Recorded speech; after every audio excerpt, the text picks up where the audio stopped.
మాట్లాడుతున్నా ఆర్మూర్ హిందూ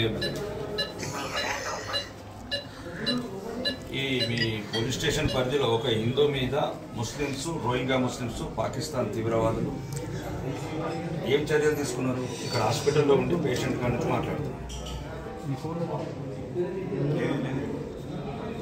పాకిస్తాన్ తీవ్రవాదులు రోహింగ్యా ముస్లిమ్స్ మోర్తాడ్లో స్థానిక ముస్లింలతో కలిసిపోయి ఒక హిందూ యువకుడిని ఇక్కడ మీ పోలీస్ స్టేషన్లో ఇప్పుడు నేను హాస్పిటల్లో ఉన్నాను.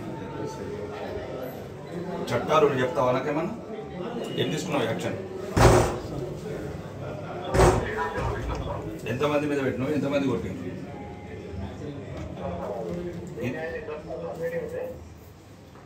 మెయిన్ కాదే మొత్తము బుల్లెట్ గిట్ల ఎక్కించినట్టు చూస్తే మరి దారుణంగా ఉన్నది ఇక్కడ పరిస్థితి.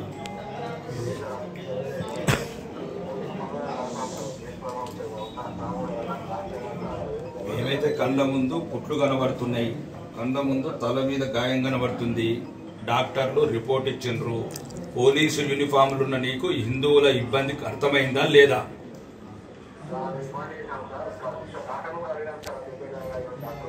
చెప్తా, డాక్టర్తోనే మాట్లాడుతున్నానయ్యా. ఒక హిందూ ఎమ్మెల్యేగా మాట్లాడుతున్నా. హిందువుల తరపున 40 మంది కొట్టి బుల్లెట్లు ఎక్కిస్తే నువ్వు ఇక 3-4 కేసు చేసి మిగతాలందరినీ ఏం లోపాయిక ఒప్పందాలు? ఇలా మళ్ళీ కూడా ఎంతమందిని అరెస్ట్ చేస్తావు? రావాలా 10,000 మందిని తీసుకొని? ఇలా ఊరోళ్ళందరూ వస్తే కూడా వాళ్ళు ఏమైతుంది? హిందువులు ఒకటి కావద్దా? హిందువులు వస్తే కూడా అరెస్ట్ చేస్తా అంటున్నావట. ఏం హిందువులను చెక్కగలని చేస్తావా? ఇలా మొత్తము వీడీసోళ్ళు విలేజ్ మరి బతకాలి కదా హిందువులు. రేపు నీకు యూనిఫామ్ నువ్వు కూడా ఉండాలి కదా, నువ్వు కూడా హిందువే కదా. నిన్ను కూడా దండి నీ మీద కూడా బుల్లెట్ ఎక్కించున్నావు కంప్లీట్లా. ఇప్పుడు ఇవ్వాలంటే మోర్తాడేస్తాయి. రేపు ఆదిలాబాద్ పోతావు, ఆసిఫాబాద్ పోతావు, అప్పుడు బుల్లెట్ ఎక్కిస్తారు నీ మీద. ఎట్లా నీ మీద ఎక్కియారా? ఇవ్వాలంటే మోర్తాడేస్తాయి, నీ మీద యూనిఫామ్ ఉంది. ఇక్కడ ఎక్కడిదక్కడ ఖండించకపోతే ఇక ఎక్కడ బతుకుతారండి హిందువులు? 80% ఉన్నప్పుడు ఈ సమస్యలు వస్తే ఉంటాయి. సమస్యలు ఏముంది? కొన్ని చిన్న చిన్నవి జరుగుతాయి సంఘటనలు. ఒకవేళ ఉన్నది అనుకుందాం, ఇంటర్నల్ గా మీకు ఇన్వెస్టిగేషన్ ఏమైనా దొరికింది అనుకుందాం.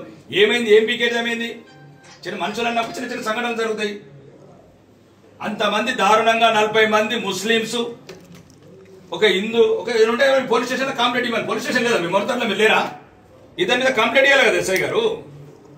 మీరు 307 పెడతారా, 302 పెడతారా, ఇంకేమైనా మన ఇండియాలో ఉన్న సెక్షన్లు అన్ని పెడతారా అని మనం చట్టం ఉంది కదా ఇక్కడ. అంటే హిందువులను కొడుతూనే ఉంటారు ఇక. మళ్ళీ అందరిని ఒకటి కాకుండా పోలీస్ స్టేషన్ ధర్నాలు కాకుండా హిందువులు ఒకటి కాకుండా మళ్ళీ అట్లెట్లా తయారు చేస్తున్నారు మీరు మొత్తం కంప్లీట్ గా ఒకటేసారి చెప్తున్నాను ఎస్ఐ గారు. మీరు దేశ చట్టాలు హిందువులకే ఇంప్లిమెంట్ చేస్తారా? తెలంగాణ లేకపోతే కాంగ్రెస్ ప్రభుత్వం ఓన్లీ హిందువులకి ఇంప్లిమెంట్ చేయమన్నదా? ఇది చెప్పండి మాకు. చెప్తే మాట్లాడతాను, డీజీతో మాట్లాడతాను, ముఖ్యమంత్రి గారితో మాట్లాడతాను. దారుణంగా ఒక్కరిని చూసి 40 మంది కొట్టడేందా ఇది? మళ్ళా ఇప్పుడు వాళ్ళందరూ ఫోన్ చేస్తున్నారు, పీడీస్ వాళ్ళు, పోలీసు వాళ్ళు బెదిరిస్తున్నారు, మీరు ర్యాలీ తీయద్దని. ర్యాలీ తీస్తే ఏమవుతుంది? అవును ఎస్ఐ గారు, ర్యాలీ తీస్తే ఏమవుతుంది? హిందువులకు మనోధైర్యము స్థైర్యము మేమందరం ఉన్నాం నియంబటని. పెద్ద మనిషి ఏంటికి? ప్రజల రాని ఏమైతుంది? చంపుకుంటాం అంటే మేము చంపుతుండే పడాలా, తండుతుండే పడాలా? మేము దండద్దా? మేము దండద్దా అంటున్నా. మేము దండాలి కదా. రికార్డింగ్ ఏరి బాగా నువ్వు రికార్డింగ్ ఏరి పర్లేదు. ఇప్పుడు నేను సీపుతో కూడా మాట్లాడతా. మేము హిందువులం తండుతూనే పడాలా? మేము దండద్దా అంటున్నా. మేము దండద్దా? దారుణంగా ఇద్దరు బిడ్డల తండ్రిని హిందూ అని ఒక్కడిని 40 మంది బుల్లెట్ తో ఎక్కిస్తారా? మోర్తాడ్ పాత బస్తీ చేస్తున్నట్టున్నాడు ఎస్ఐ. మోర్తాడ్ మీరు ఒక్కటేనండి తీసుకోవాలి. మళ్ళీ ఉల్టా హిందువులను బెదిరించుడు, హిందువులను పోలీస్ స్టేషన్ ధర్నా చేయడం. ప్రజాస్వామ్యయుతంగా శాంతియుతంగా ధర్నా చేస్తారు. ధర్నా చేస్తుంది కూడా హక్కు లేదా హిందువులకు? కాకపోతే మాకెందుకు ఫోన్ చేస్తారండి? మమ్మల్ని రమ్మని మోర్తాడుకో. మీరు మొత్తం రిపోర్ట్స్ అన్ని సిపి గారితో మాట్లాడతాం. హిందువుల మీద కూడా చెప్తున్నాను ఎస్ఐ గారు, ఇంకొకసారి హిందువుల మీద తప్పుడు కేసులు పెట్టడం, హిందువులను బెదిరించడం చేస్తే మాత్రం చట్టపరంగానే డీజీపీ గారికి చెప్పి నీ మీద యాక్షన్ తీసుకుంటాం. కనీసం మానవత్వం లేకుండా ప్రవర్తిస్తున్నావు నువ్వు. ఎవడు చెప్పిండు నీకు పైనుంచి? ఏ ఆర్డర్ చెప్పిండ్రు? భార్య కూడా భయపడుతుంది ఎస్ఐతో ప్రాణగండం ఉన్నదని. ఇదా నీ పోలీసు యూనిఫామ్ వేసుకున్నావు, నువ్వు ఇచ్చే ప్రజలకు ధైర్యం మీద బాధితులకు అండగా ఉండు. నువ్వు